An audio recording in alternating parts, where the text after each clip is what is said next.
آپ ہمیشہ ہی عبایا کرتی ہیں۔ آپ کو گھٹن نہیں ہوتی اس میں؟ میرا دل اللہ نے اس کے لیے کھول دیا ہے، سو گھٹن کیسی؟ اور ویسے بھی مسلمان لڑکی تو بہت مضبوط ہوتی ہے، مگر مجھے تو نقاب کا سوچ کے ہی گھٹن ہوتی ہے۔ ہو سکتا ہے یہ سب آپ کے ذہن میں ہو، آپ کے ذہن میں بھی ایسی باتیں آتی ہوں گی نا؟ کیا بہت پڑھے لکھے ماڈرن قسم کے لوگوں کے درمیان بیٹھے آپ کو احساس کمتری نہیں ہوتی؟ بہت ماڈرن قسم کے لوگ تو میرے جیسے ہی ہوتے ہوں گے نا؟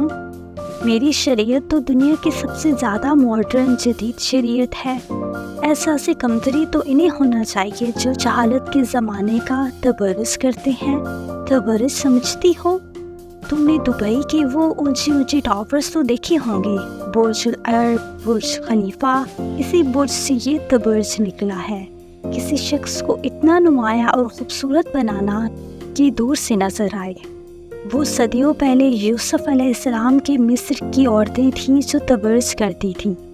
وہ ابو جہل کی عرب کی عورتیں تھیں جو زیب و زینت کر کے مردوں کے درمیان سے گزرتی تھیں۔ اگر استنبول کی لڑکیاں ان زمانہ جاہلیت کی عورتوں کی پیروی کرتی ہیں تو وہ ماڈرن تو نہ ہوئی نا؟ ماڈرن تو میں ہوں، تم ہو، پھر شرمندگی کیسی؟